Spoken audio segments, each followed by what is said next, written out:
hôtel, tu lui donnes un nom. Et cet hôtel-là fonctionnera par rapport au nom que tu lui as donné. Il a dit, l'Éternel est ma bannière.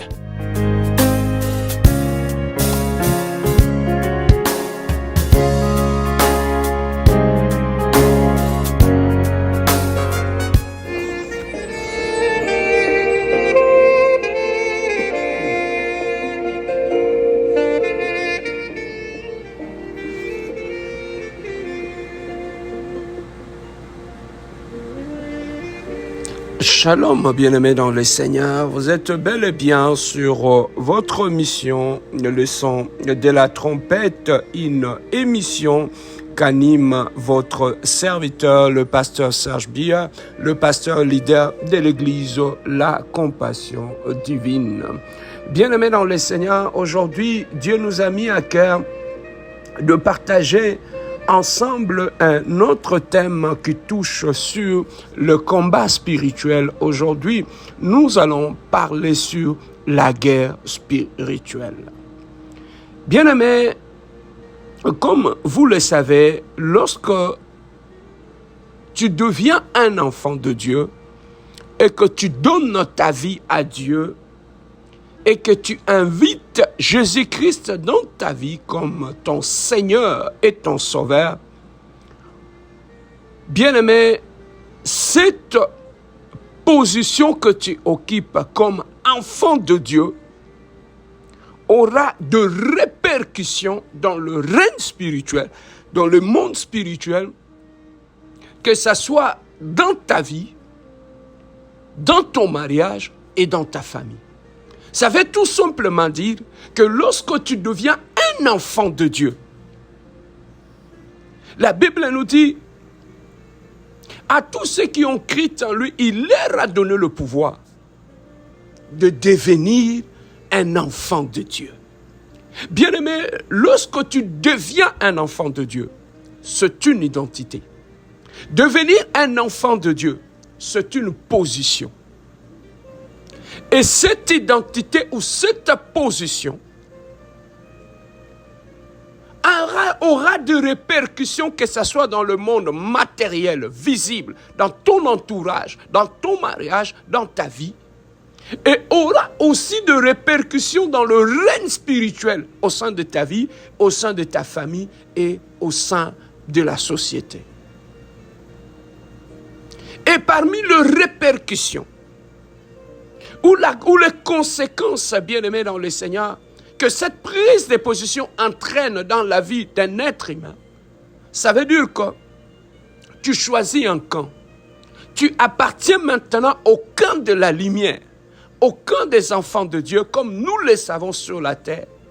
Bien-aimés, nous faisons face à ces deux réalités ou à ces deux mondes, le monde de lumière et le monde de ténèbres, qui est constitué par le diable et d'autres entités spirituelles. Alors, lorsque tu te positionnes, automatiquement ta position aura des répercussions dans le règne spirituel. Donc, tu entres automatiquement en guerre spirituelle avec l'autre camp. Bien aimé, c'est un combat spirituel au quotidien contre le diable et ses démons. C'est un combat, bien-aimé, que tu auras chaque jour. Ils chercheront à t'attaquer mentalement, spirituellement, attaquer ta santé mentale, amener le découragement dans ta vie, amener la dépression, amener le doute et le désespoir.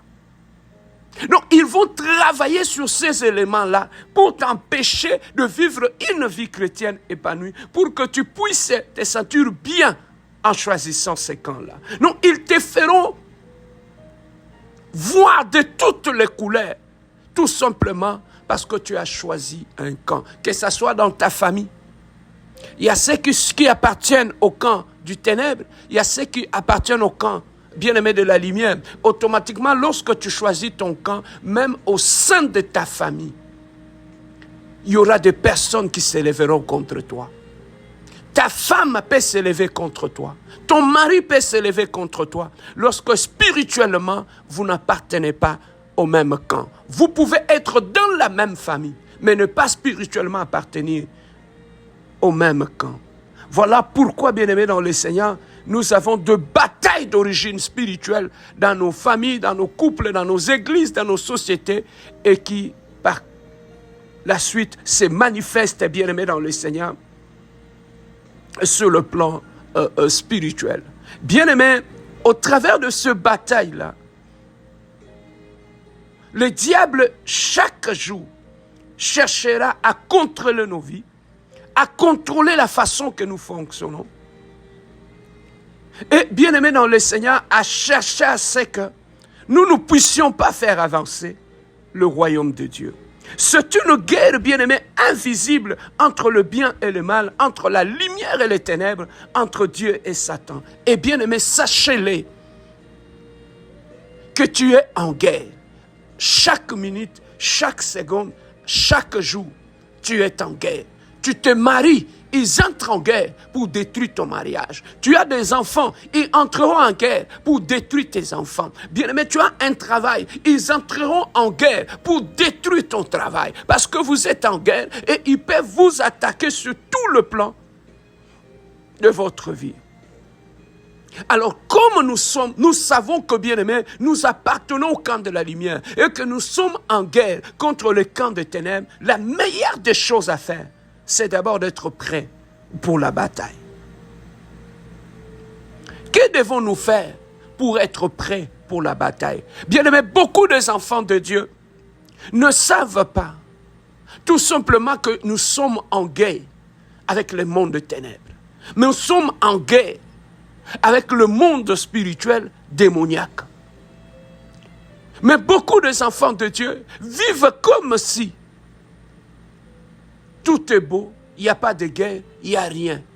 Et voilà pourquoi ils sont pris en surprise par l'ennemi qui détruit leur mariage, qui détruit leur famille, qui détruit leur santé, qui détruit leurs finances, qui détruit leur église, qui détruit tout. Pourquoi? Parce qu'ils ne sont pas conscients de cette réalité-là que nous sommes en guerre, ou ils ne sont pas prêts par rapport à cette guerre spirituelle. Éphésiens chapitre 6, verset 11. Écoutez ce que la Bible nous dit.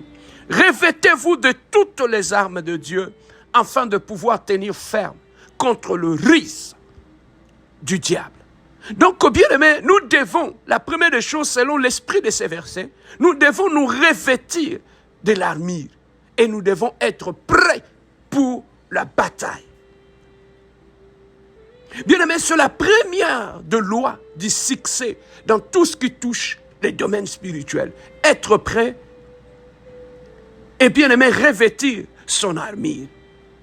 Bien aimé, en tant qu'enfant de Dieu, nous devons être prêts. Parce que dans le domaine spirituel, Jésus-Christ a mis à notre disposition toutes sortes d'armures qui peuvent nous aider à combattre et à remporter la victoire. Donc nous devons être habillés pour la guerre.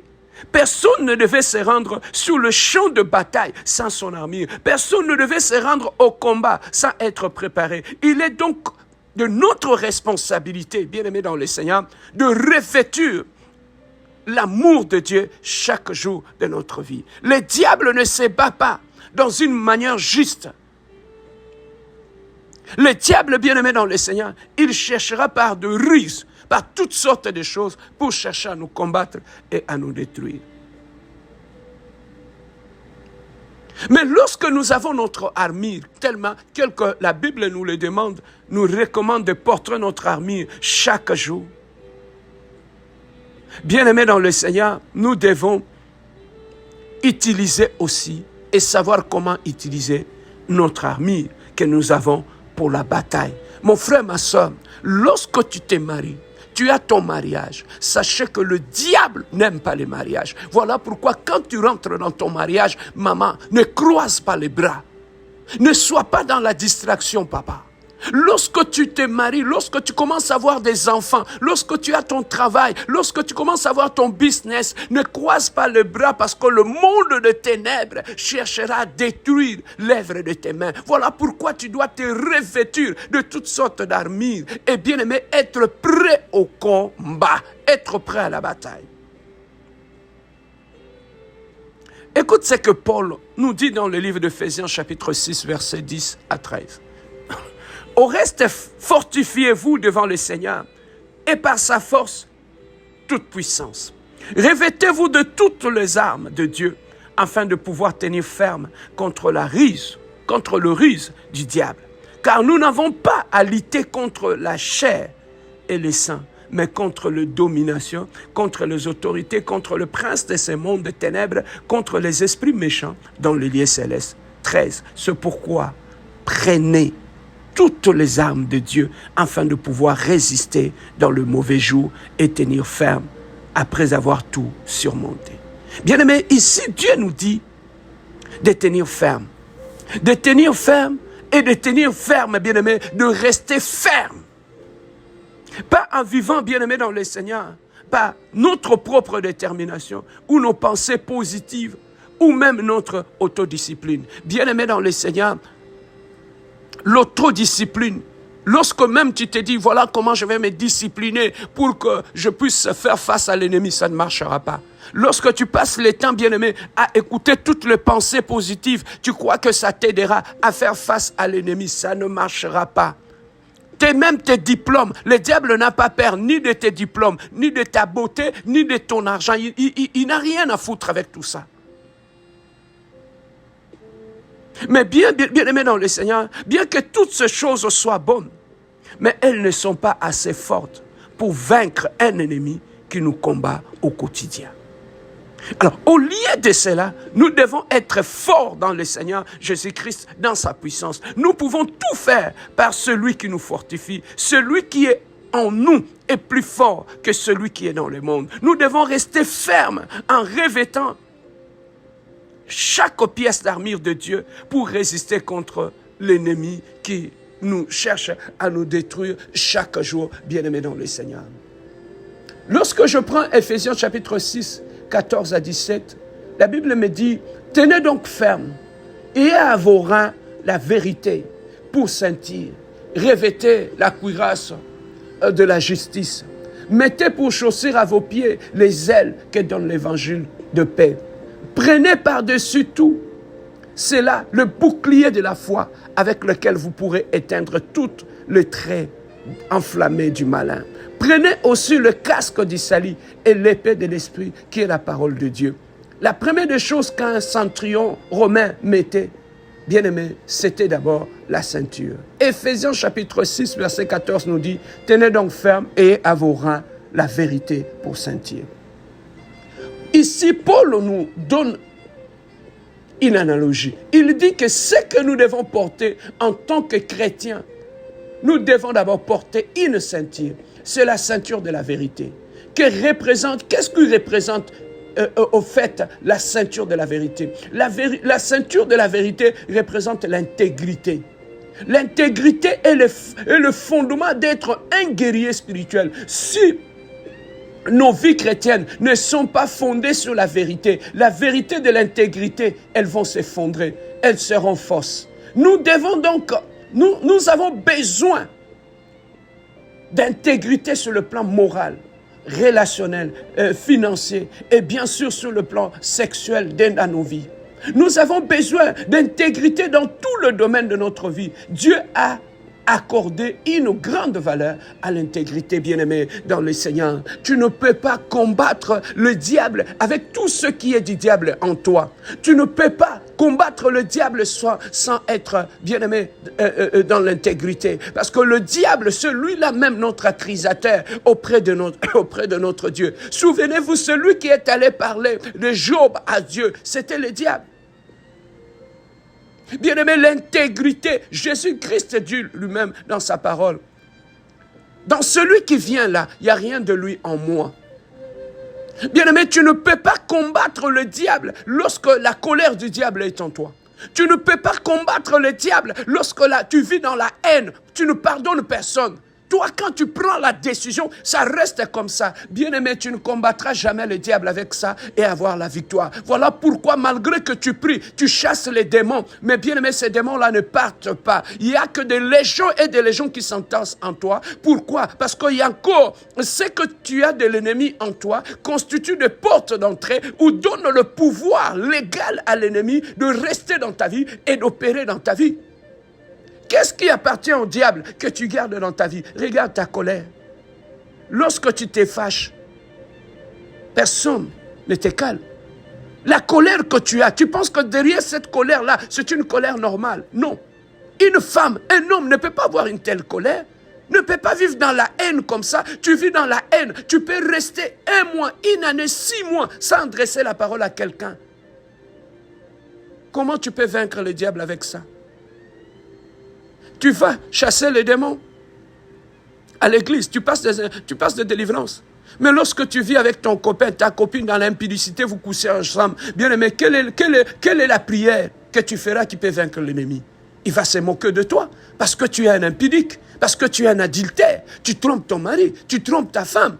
Mais comment tu peux vaincre le diable avec ça? Ça ne marchera pas. On ne peut pas combattre l'ennemi avec les armes de l'ennemi. Il va se moquer de toi. Voilà pourquoi dans nos églises, bien aimé, nos prières n'ont plus de puissance. Nos prières ne fait plus de dégâts dans le monde de l'ennemi. Pourquoi? Parce que l'ennemi a réussi à insérer ce qui est en lui, dans nos caractères, dans nos vies. Voilà pourquoi tu vas trouver dans nos mariages, dans nos familles, dans nos églises, tu trouves la haine, tu trouves la méchanceté, tu trouves la jalousie, tu trouves des colportages, tu trouves l'impudicité, la masturbation, la pornographie au milieu des gens qui sont dans l'église. Le même téléphone où tu as ta Bible, là-dedans que tu lis ta Bible, dans le même téléphone, tu as des images pornographiques. Dans le même téléphone, bien aimé, tu l'utilises pour colporter. Dans le même téléphone que tu écoutes de prédication, sur ce même téléphone-là, bien aimé dans le Seigneur, tu t'en sers comme un outil pour détruire ton frère, détruire ta sœur, colporter, garder des images pornographiques. Bien aimé, comment tu peux vaincre l'ennemi avec ça? L'intégrité est un élément très important dans le combat spirituel parce que l'intégrité renforce ta position et ton identité en tant qu'enfant de Dieu. Bien aimé dans le Seigneur. Proverbe chapitre 28, verset 26 nous dit « Mieux vaut le pauvre qui marche dans son intégrité que celui qui a de voies tortueuses et qui est riche. » L'intégrité ne signifie pas que nous, bien-aimés dans le Seigneur, nous sommes totalement justes, sans péché. Nous sommes faillibles, nous sommes humains. Mais être intègre, ça veut dire être droit devant l'Éternel des armées. Pas demeurer dans le péché. Mais tu peux tomber, mais rester droit devant Dieu. Tout le monde fait des erreurs, tout le monde trébuche de temps en temps. Tout le monde peut pécher, bien-aimé dans le Seigneur. Mais 1 Jean chapitre 1, verset 8 nous dit, si nous disons que nous n'avons pas de péché, nous nous séduisons nous-mêmes et la vérité n'est point en nous. Vous dites, je suis spirituel, plus spirituel que quiconque dans l'église. D'accord, mais je pense que nous serions embarrassés et honteux même effrayés si quelqu'un nous disait que toutes nos pensées secrètes, tous nos motifs cachés, toutes nos pensées libriques cachées dans la semaine dernière, toutes nos haines, nos péchés passés de la semaine dernière allaient être exposés un dimanche matin et mis sur un écran pour que tout le monde voit. Je crois que personne, bien-aimé, restera encore dans cet orgueil-là. L'intégrité, c'est agir de la façon, de manière avec tout le monde. Cela signifie, c'est être cohérent dans notre manière de vivre.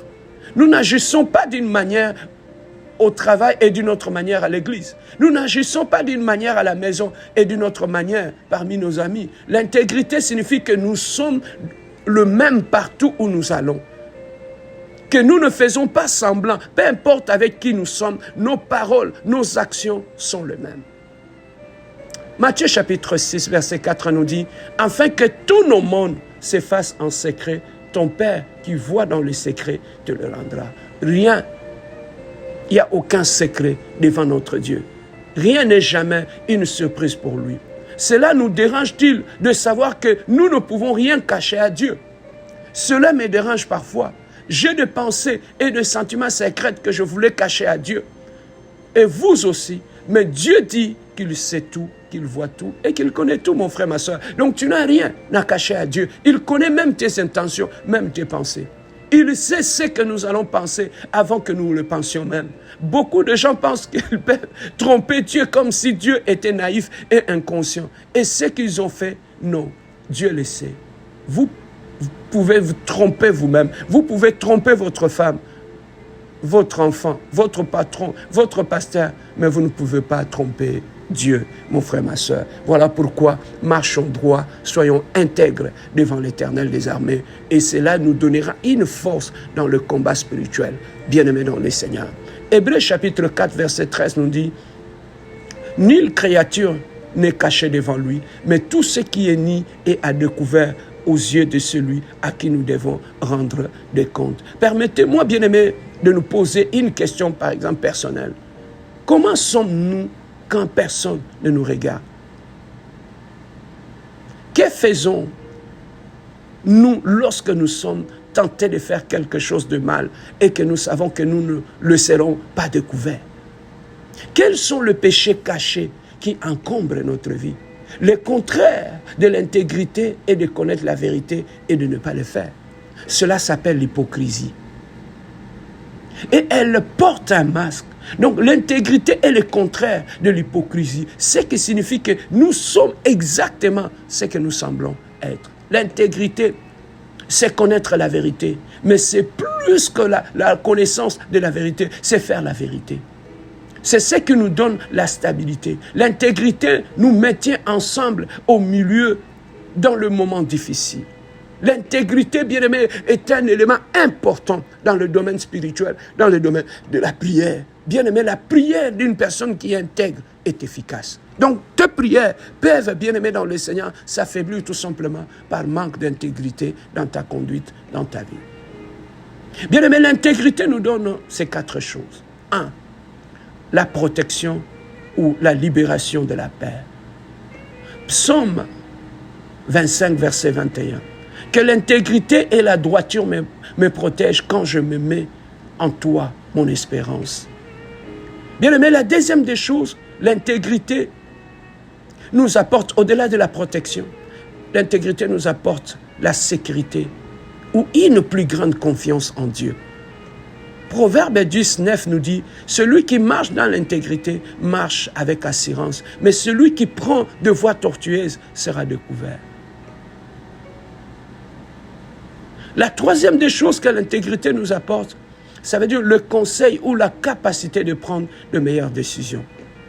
Proverbe chapitre 11, verset 3 nous dit, l'intégrité des hommes droits les dirige, mais les détours de perfides causent leur ruine.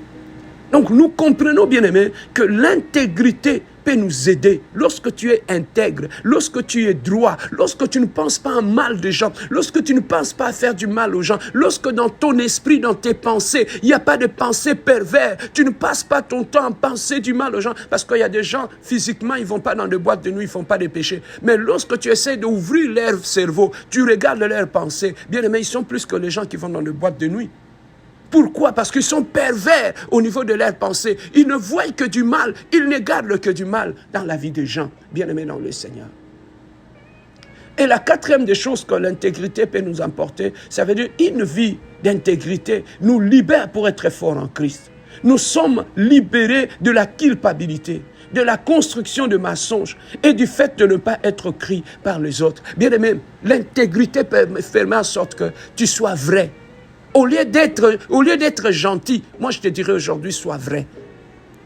Parce que l'intégrité, bien-aimé, dans le Seigneur, ça nous libère de cette vie cachée. Bien-aimé, il y a des chrétiens qui ont construit un personnage et c'est ce personnage-là qui montre aux gens. Mais bien-aimé dans le Seigneur, voilà pourquoi quand tu rentres en prière, parce que tu es faux, tout est faux en toi, même ta prière sera fausse. Voilà pourquoi, bien-aimé, pour faire que tes prières soient efficaces, mettez de côté ce personnage que tu as créé, façonné dans le mensonge, bien-aimé dans le Seigneur. Voilà pourquoi il est très important dans le domaine spirituel d'être intègre, d'être droit. Voilà pourquoi Job, l'ennemi n'était pas capable de l'atteindre parce que Job était une personne intègre. Mais quand bien même on a pris tout ce qu'il avait, regardez l'histoire de Job, tu vas voir comment Job était intègre dans la vie, bien-aimé dans le Seigneur. Il est très important dans le domaine de combat spirituel. Deux fois, nous ne réussissons pas dans le combat spirituel parce que nous ne marchons pas dans la vérité, parce que nous ne sommes pas intègres. On trouve le mensonge en nous, on trouve l'hypocrisie en nous, on trouve tout ce qui appartient au diable en nous. Voilà pourquoi nous ne réussissons pas dans le combat spirituel, bien-aimé. Il est très important, ta vie, ta conduite, lorsque tu montes à combat. Ce n'est pas le nombre de jeûnes que tu fais, ce n'est pas le temps que tu passes en prière, ce n'est pas le temps que le prophète prophétise sur toi. Ce ne sont pas les impositions de main qui te donneront la victoire dans le combat spirituel, dans ta vie, dans ton mariage. Mais sois intègre, bien-aimé. Tu ne peux pas être une femme mariée. Dans ton couple, tu insultes ton mari, tu es têtu et impoli et tu passes tes heures à crier la nuit dans la prière. C'est une perte de temps. Voilà pourquoi il n'y a pas de victoire. Il n'y a que des démons. Pourquoi? Parce que le diable te connaît, il connaît ton identité, que tu n'es pas droit devant Dieu, devant ton mari ou devant ta femme. Tu n'es pas intègre. Tu n'es pas intègre. Ma soeur, mon frère, tu vis chez tes parents, tu as des copains, tu couches avec des garçons, avec des filles de gauche et à droite. Mais quand tu reviens à la maison, tu donnes l'impression, parce que vous êtes une famille chrétienne, que tu es un homme ou une femme, une sœur intègre. Mais tu te trompes toi-même. Le diable te frappera et il détruira complètement ta vie, avec cette vie que tu as choisie, bien-aimé dans le Seigneur, de l'hypocrisie. Voilà pourquoi, bien-aimé, tu dois être intègre pour marcher droit et avoir de victoire. Avoir de victoire, bien-aimé dans le Seigneur, dans notre vie en tant qu'enfant de Dieu. Voilà pourquoi je dis, l'intégrité nous libère de cette vie de péché. Alors, comment mettons-nous notre ceinture et marcher dans l'intégrité? Il y a 3 choses que nous devons savoir. Nous devons demander à Dieu de sonder nos cœurs. Psaume 139, verset 9, 23 à 24. Sonde-moi, ô Dieu, et connais mon cœur. Éprouve-moi et connais mes pensées. Regarde si je suis sur une mauvaise voie et conduis-moi dans la voie de l'éternité. Bien-aimés dans le Seigneur, nous devons chaque fois demander à Dieu de sonder notre cœur afin de nous sortir dans le mal. 1 Thessaloniciens chapitre 5, 22 nous dit « Abstenez-vous de toute espèce de mal ». 2 Timothée 2, 22 nous dit « Fuyez les passions de la jeunesse ». Donc nous devons comprendre que toute tentation est un mensonge de Satan. C'est un mensonge de l'ennemi que le plaisir de ce monde veut nous donner. Et lorsque nous tombons dans ça, c'est fini. Hébreux 11, 25 nous dit « Aimant mieux être maltraité avec le peuple de Dieu que d'avoir pour un temps la jouissance du péché. » La ceinture de la vérité, au fait, bien aimé, la deuxième pièce qu'un centurion romain mettait est la cuirasse de la justice. Éphésiens 6, 4 nous dit « Revêtez la cuirasse de la justice ». Nous revêtons la cuirasse de la justice. Qu'est-ce que la justice? La justice, c'est la pureté du cœur. Sans pureté intérieure, nous ne pouvons pas gagner la bataille spirituelle. Bien aimé, beaucoup de chrétiens échouent dans les combats spirituels, malgré le nombre de jeûnes, malgré les temps que nous passons dans la prière, de combat spirituel à chasser les démons. Bien aimé dans le Seigneur, l'impureté dans notre cœur, la manque de pureté dans le cœur, fera en sorte que tu échoueras dans tous tes combats spirituels. Voilà pourquoi, bien aimé, celui qui veut remporter des victoires, tu dois veiller sur la pureté de son cœur. Bien aimé, tu ne peux remporter aucune victoire spirituelle, aucun combat spirituel, lorsqu'en toi, dans ton cœur, il y a l'hypocrisie, il y a la haine, il y a encore des choses cachées. Bien-aimé, un cœur impur ne peut jamais remporter aucune bataille spirituelle. Voilà pourquoi tu vois, nous chassons des démons, nous faisons tout. Mais dans nos cœurs, on trouve la haine, on trouve le mensonge, on trouve la méchanceté. Bien-aimé, vous haïssez les gens pour qui vous priez. Bien-aimé, où aura-t-il la victoire? Psaume 24, 34 nous dit « Qui pourra monter à la montagne de l'Éternel? Qui s'élèvera jusqu'au lieu saint? Celui qui a les mains innocentes et le cœur pur. Celui qui ne livre pas son âme au mensonge et qui ne jure pas pour tromper. » Bien-aimé, être pur ne signifie pas être parfait, car aucun de nous n'est parfait. Cela signifie que nous essayons de faire ce qui est juste et de vivre dans la sainteté devant Dieu. Et Jésus a dit dans Matthieu chapitre 5, 28, « Heureux ceux qui ont le cœur pur, car ils verront Dieu. » Seuls ceux qui ont le cœur pur peuvent être proches de Dieu. Bien-aimé, pour avoir la victoire, Jésus doit être à tes côtés. Tu ne peux pas le remporter sans Christ à tes côtés. Moïse a dit, Père, si tu ne montes pas avec nous, nous n'allons pas monter. Bien-aimé, la présence de Dieu dans notre vie nous donne la victoire face à l'ennemi. Mais lorsque ton cœur n'est pas pur, comment Dieu restera à tes côtés? Comment Dieu restera à côté d'une personne qui a un cœur méchant, qui a la haine, qui a la dureté de cœur? Ça ne marche pas. Si nous voulons être bénis, dans notre famille, dans nos affaires, dans nos finances, nous devons avoir un cœur pur. Dieu ne bénira pas un cœur impur. Je nous pose une question très directe ce matin, bien-aimé dans le Seigneur. Notre cœur est-il pur là où tu es, toi qui m'écoutes? Je peux te poser une question. Est-ce que là où tu es, tu peux me dire avec sincérité si ton cœur est pur? Nous n'avons pas besoin d'avoir beaucoup de talent dans la vie chrétienne pour réussir, pour gagner de batailles spirituelles. Mais si nous voulons la bénédiction de Dieu et gagner de combats spirituels, nous devons avoir de cœur pur. Satan craint la personne au cœur pur. Nous n'avons pas à avoir peur de Satan. Il a peur de nous quand nous marchons dans la pureté. Bien-aimé, quand nous revêtons la cuirasse de la justice, seule la justice de Christ comme cuirasse est assez fort pour protéger nos cœurs et nos vies. Le but de la cuirasse sur un soldat était de protéger tous les principaux organes du corps, en particulier le cœur, à la fois devant et derrière. Elle couvrait le dos du soldat et le protégeait contre toutes sortes d'assauts. Une fois encore, Paul utilise ici une analogie pour décrire la manière dont nous devons nous protéger des attaques de l'ennemi. Surtout lorsqu'il nous accuse de péchés passés que nous avons commis. Satan dit, la Bible est l'accusateur. La Bible nous dit Satan est l'accusateur de nos frères bien-aimés dans le Seigneur. Son nom signifie calomniateur. Satan nous tentera de pécher et puis se retournera et nous accusera du péché, même qu'il nous a poussés à tomber dessus. Satan nous dira, tu es une excuse terrible pour un chrétien. Tu es un chrétien et tu le fais. Tu n'es rien, personne ne t'aime. Tu ne sortiras jamais de cette horrible situation. Tu es sans espoir. Tu es impossible à aimer. Tu es un conjoint ou un parent terrible. Voilà ce que le diable laissera passer dans ta tête pour te détruire mentalement. Nous prenons, bien-aimés, ces pensées et ensuite nous les faisons les nôtres. Voilà le genre de pensées que le diable met dans notre tête, que tu ne réussis pas, tu ne réussiras pas, tu es une mauvaise femme, tu es ceci. Bien-aimés, nous devons savoir que je suis une excuse terrible pour un chrétien. Je suis un chrétien et je fais et je ne fais rien. Personne ne m'aime. Je ne sortirai jamais de cette horrible situation. Le diable, bien-aimé dans le Seigneur, utilise souvent les pensées pour nous détruire. Mais le psaume 103, 9 nous dit que Dieu n'accusera pas et ne gardera pas sa colère pour toujours. Lorsque nous péchons, Dieu écrit nos péchés avec un crayon et non avec un stylo. Lorsque nous demandons pardon, il nous pardonne immédiatement sans condition. Ça s'appelle la grâce et la miséricorde. Parfois, nous sommes plus durs avec nous-mêmes que Dieu. Nous avons placé de la barre si haute que même l'apôtre Paul ne pouvait pas sauter par-dessus. Dieu ne s'entend pas à ce que nous soyons parfaits.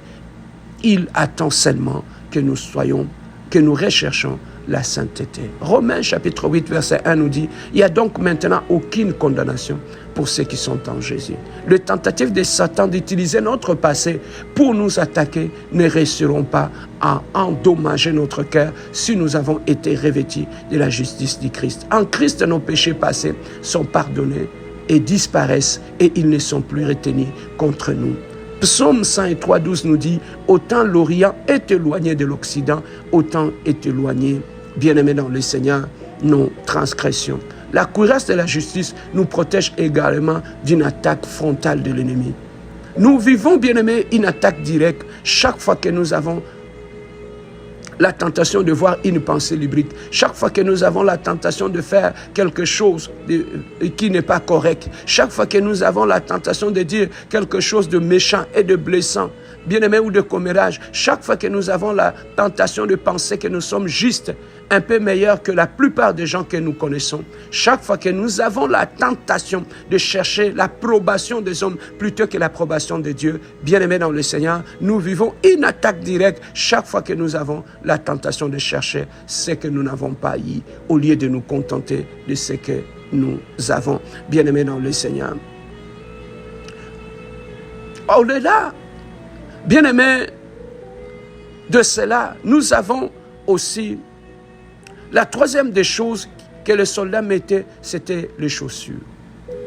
Éphésiens chapitre 6, verset 15, on nous dit « Mettez pour chaussures à vos pieds les ailes que donne l'évangile de la paix. » La chaussure d'un soldat romain avait des clous au fond. Il s'agissait de petits clous qui étaient cloués pour améliorer l'adhérence sur le terrain. Un soldat avait besoin de ces chaussures à crampons pour ne pas glisser au combat. Il devait être capable de prendre position et de tenir bon. Les soldats ne voulaient pas trébucher, glisser et tomber. Aucun centurion romain n'irait au combat en toge ou, bien aimé, en chaussures de sortie. Avec ces chaussures, un soldat avait la liberté de marcher et même de courir sur le terrain dangereux tout en ayant le pied protégé. Il n'avait pas à s'inquiéter ou à se faire mal aux pieds. Il n'avait pas à s'inquiéter de trébucher ou de tomber. Il était libre de profiter de sa liberté sur le terrain de combat. Éphésiens 6, 15 nous dit « Mettez pour chaussures à vos pieds les ailes que donne l'Évangile ». Paul dit que les chaussures représentent la paix dans nos pieds. Paul les appelle les chaussures de la bonne nouvelle de la paix. Qu'est-ce que cela signifie? Cela signifie que si nous voulons rester en vie et rester stable au milieu des tempêtes, au milieu de la guerre spirituelle, nous devons être en paix. Paul parle ici de la paix relationnelle. Il parle de la paix avec Dieu et la paix avec nous-mêmes et en paix avec les autres. Bien aimé, tu ne peux pas remporter le bataille spirituel lorsque tu es problématique. Lorsque tout autour de toi, tu es conflictuel, tu as des conflits avec ton mari, avec ta femme, avec tes enfants, avec ton pasteur, avec tout le monde dans ton lieu de travail. Bien aimé, aucune personne problématique ou conflictuelle ne peut remporter des victoires dans le combat spirituel. Voilà pourquoi, bien aimé, pour remporter la victoire dans le domaine du combat spirituel, tu dois vivre en paix avec Dieu, en paix avec toi-même et en paix avec tous ceux qui sont tout autour de toi, bien aimé. C'est la paix de Dieu qui entre dans nos vies en tant qu'enfant de Dieu, surtout pendant la période difficile. Lorsqu'il y a le combat, tu as besoin de la paix intérieure pour remporter la victoire en tant qu'enfant de Dieu, bien-aimé dans les Seigneurs. Voilà, bien-aimé. Lorsque nous sommes dans le combat spirituel, la quatrième des choses, Paul dit que nous avons besoin de cette bataille spirituelle parce qu'il appelle le bouclier de la foi. Éphésiens 6, 16 nous dit « Prenez par-dessus tout cela le bouclier de la foi avec lequel vous pourrez éteindre tout le flèche enflammé de l'ennemi. » Bien aimé, cette pièce d'armure couvrait chaque partie du corps. Le bouclier était plus grand que l'homme. Il était mobile pour se protéger de n'importe quelle direction. Il devait être une barrière formidable pour empêcher l'ennemi de faire du mal. Paul le dit, nous avons besoin du bouclier de la foi pour nous protéger de flèches enflammées de Satan. Bien-aimé, qu'est-ce que le bouclier de la foi? Se faire confiance à Dieu et à ses promesses. Il y a 7000 promesses dans la Bible. Le bouclier de la foi signifie que nous allons faire confiance à la parole de Dieu plus qu'à nos sentiments et à nos pensées intérieures que l'ennemi nous lancera. Donc, dans le combat spirituel, bien-aimé dans le Seigneur, tout celui qui s'appuie sur ses sentiments ou sur ses pensées ne peut jamais remporter la victoire dans le combat spirituel parce que le diable cherchera à manipuler tes pensées, tes émotions pour te faire croire que tes prières ne font rien, que tu pries, rien ne marche. Mais bien-aimé, tu as besoin de la foi lorsque tu entres dans le combat spirituel. Bien-aimé dans le Seigneur, mettre notre foi en Dieu, car le flèche enflammé que la Bible parle ici, ça peut être le découragement. Voilà, bien-aimé dans le Seigneur, c'est que le diable peut arriver à utiliser au niveau de tes pensées lorsqu'il veut te détruire. Il utilise, bien-aimé dans le Seigneur, le découragement, la dépression, les doutes, bien-aimés dans le Seigneur, pour arriver à nous contrôler et à nous détruire dans notre vie future, bien-aimés dans le Seigneur. Donc, bien-aimés, en tant qu'enfant de Dieu, Nous devons porter toutes ces choses-là, même le casque du salut, nous devons le porter selon Ephésiens 6, 14. Prenez aussi le casque du salut. Le casque était probablement la partie la plus importante de l'armure d'un soldat. Normalement, si quelqu'un souffre d'une blessure à la tête, c'est une blessure mortelle. Et la tête est le centre de notre intellect. La tête est le centre de la vie, de la pensée, et de la tête et de la résidence de notre esprit. Satan est là pour attaquer notre esprit, notre façon de penser, qui est le but quel est le but, en fait, du casque? C'est pour protéger notre esprit des mauvaises pensées. Nous voulons gagner la bataille spirituelle de la vie. Sur le doute, ça ne marchera pas. Sur le découragement, la dépression, tu ne gagneras aucun combat dans le doute, dans la dépression, dans le découragement, dans les défaites. Bien aimé, toutes ces choses-là feront en sorte que tu puisses t'affaiblir dans le domaine du combat spirituel. Satan n'a pas peur de nos pensées. Il a peur de penser de Dieu. C'est le casque du salut qui protège notre esprit. La Bible dit ceci dans Colossiens 3, 2.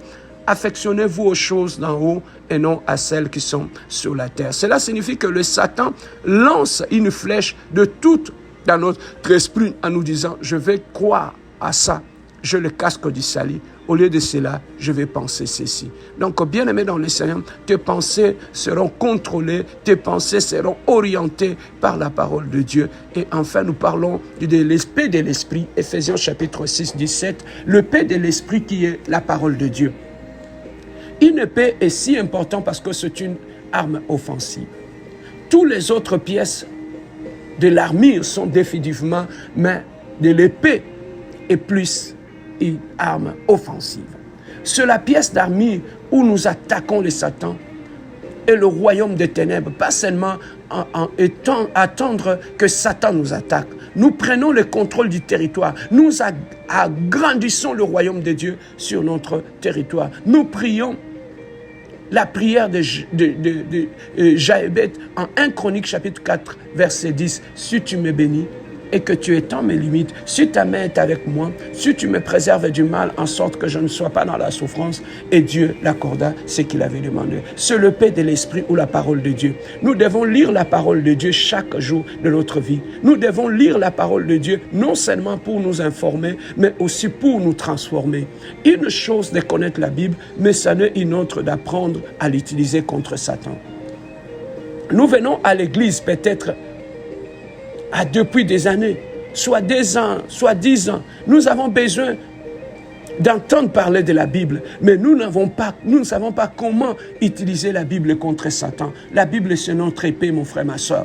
Hébreux 4, chapitre 12 nous dit « Car la parole de Dieu est vivante et efficace, plus tranchant qu'une épée, quiconque a des tranchants. » Pénétrant jusqu'à partager l'âme et l'esprit, la jointure et la moelle, et elle juge les sentiments et les pensées du cœur. Il n'y a rien de mieux qu'un pasteur puisse faire pour son église que de prêcher et d'enseigner la parole de Dieu bien-aimé. La Bible ne devient pas notre paix tant que nous ne l'avons pas mémorisée. Il y aura des moments où nous nous retrouverons dans une situation où nous n'avons pas notre Bible et nous serons tentés. Quelle est la réponse? Nous devons citer les Écritures, bien-aimés dans le Seigneur, avoir les Écritures en toi, avoir cette épée, avoir la parole de Dieu dans le combat, bien-aimés dans le Seigneur. Il est très important. Voilà pourquoi ici, bien-aimés, je tenais aujourd'hui à nous parler sur ces éléments-là qui nous permettront, bien-aimés dans le Seigneur, de remporter le combat spirituel, mettre la ceinture de vérité qui est l'intégrité, la cuirasse de la justice qui est la pureté, les chaussures de la paix avec Dieu, de Dieu et avec les autres, le bouclier de la foi, l'assurance en Dieu, le casque du salut, la protection de notre esprit et l'épée de l'esprit qui est la puissance de la parole de Dieu. Bien-aimé dans le Seigneur, voilà comment je voulais te partager avec toi afin que tu saches comment tu peux te préparer pour monter dans le combat spirituel. N'allez pas dans les églises commencer à chasser des démons alors que vous n'êtes pas prêts. N'allez pas entrer dans des combats de famille alors que vous n'êtes pas prêts. Commencez d'abord par vous apprêter, commencez d'abord par vous mettre droit, bien-aimés, avant de monter dans le combat spirituel, parce que lorsque vous attaquez, il y aura des représailles. Et lorsqu'il y a des représailles et que vous n'êtes pas prêts, les attaques de l'ennemi atteindront votre maison et votre vie, bien-aimés dans le Seigneur. Voilà ce que je voulais partager avec toi aujourd'hui. Que Dieu te donne la force, qu'au travers de ce message, que Dieu t'éclaire, que Dieu illumine ta foi et qu'il puisse te bénir. C'était votre serviteur, le pasteur Serge Biya, le pasteur leader de l'église La Compassion Divine SCD de Montréal. Que Dieu vous bénisse de partout où vous nous avez choisis.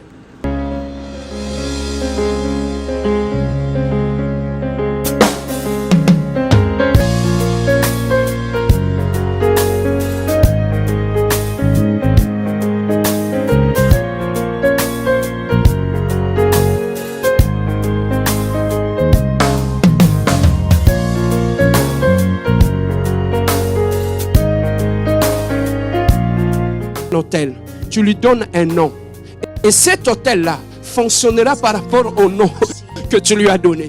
Il a dit: l'Éternel est ma bannière.